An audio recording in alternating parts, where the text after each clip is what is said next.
आप देख रहे हैं अल्फा डिफेंस हिंदी में आपका स्वागत है।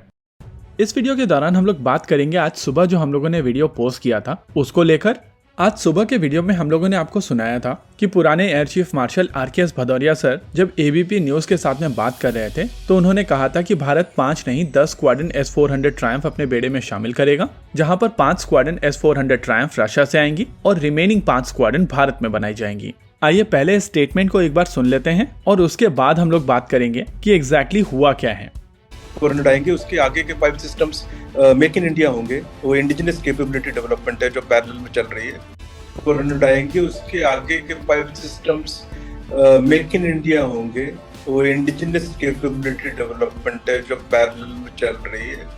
मैं personally Indian main stream media की तरफ से डिफेंस से रिलेटेड जो भी इन्फॉर्मेशन दी जाती है उसको बिना वेरिफिकेशन के बिलीव नहीं करता हूं, लेकिन जैसा कि आप वीडियो में सुन सकते थे कि एयर चीफ मार्शल की तरफ से स्पेसिफिकली ये चीज कही गई थी कि 5 नहीं 10 स्क्वाड्रन भारतीय वायुसेना अपने बेड़े में शामिल करेगी और ये रिमेनिंग 5 स्क्वाड्रन भारत में बनाई जाएंगी। लेकिन इस इंटरव्यू के बाद में उनकी तरफ से क्लैरिफिकेशन दी गई है और ANI के अजीत दुबे से बात करते हुए उनकी तरफ से कहा गया है कि भारतीय वायुसेना केवल 5 स्क्वाड्रन S-400 ट्रायम्फ ही अपने बेड़े में शामिल कर रही है और ये 5 की 5 स्क्वाड्रन रशिया से बनकर आ रही हैं। इन शॉर्ट, कल से जो हम लोगों की एक्साइटमेंट बढ़ी थी उसका अब कोई मीनिंग नहीं है और भारतीय वायुसेना केवल 5 स्क्वाड्रन S-400 ट्रायम्फ अपने बेड़े में शामिल कर रही है। सबसे पहले मैं यहाँ पर ये चीज एक्नॉलेज करता हूँ कि इस न्यूज को लेकर मेरे से गलती हुई थी और मैंने एबीपी न्यूज के इन्फॉर्मेशन के बेसिस पर वीडियो बना दी थी, लेकिन जब बेसलाइन इन्फॉर्मेशन ही इनकरेक्ट है तो ये न्यूज बेट और भी ज्यादा कॉम्प्लिकेटेड हो जाती है। मेरे हिसाब से यहाँ पर कंफ्यूजन XR SAM को लेकर हुई थी, क्योंकि ये चीज तो हम सभी जानते हैं कि XR SAM के ऊपर काफी पहले से काम चल रहा है और जिस कैटेगरी में ये मिसाइल सिस्टम बनाई जा रही है वो बेसिकली S-400 ट्रायम्फ की ही कैटेगरी है। XR SAM 350 किलोमीटर की रेंज पर अपने टारगेट को मारने में सक्षम होगी। आप में से बहुत सारे लोगों की तरफ से ये चीज पूछी जा रही है कि इस प्रोजेक्ट का स्टेटस क्या है, तो मैं यहाँ पर आपको बता दूं कि प्रोजेक्ट कुशा के तहत ये प्रोजेक्ट बनाया जा रहा है और फर्स्ट लॉट की मिसाइल सिस्टम इस समय फैब्रिकेशन में है।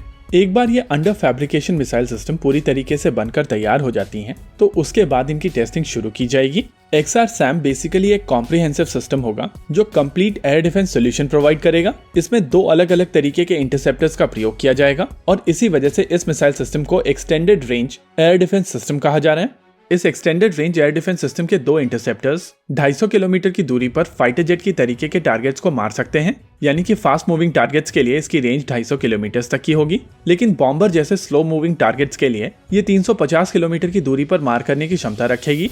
वैसे तो रेंज कैटेगरी में ये मिसाइल सिस्टम काफी हद तक S-400 ट्रायम्फ की कैटेगरी की मिसाइल सिस्टम है, लेकिन अगर आप टेक्नोलॉजी देखेंगे तो आपको समझ में आएगा कि इसमें ट्राई सीकर का प्रयोग किया जाएगा, यानी कि इसके सीकर में 3 अलग अलग तरीके की सीकिंग मैकेनिज्म का प्रयोग किया जाएगा। मोस्ट लाइकली इसमें 3 पल्सेस का प्रयोग किया जाएगा और इन दोनों मैकेनिज्म के चलते काफी हद तक ये technology Israeli David sling system की तरह होने वाली है। लेकिन आर.के.एस. भदौरिया सर की तरफ से जो बात कही गई है वहां पर एक कंफ्यूजन और निकल कर आती है। अगर भदौरिया सर XR SAM के बारे में बात कर रहे थे तो क्या इस मिसाइल सिस्टम की केवल 5 स्क्वाड्रन ही अपने बेड़े में शामिल करेगी भारतीय वायुसेना?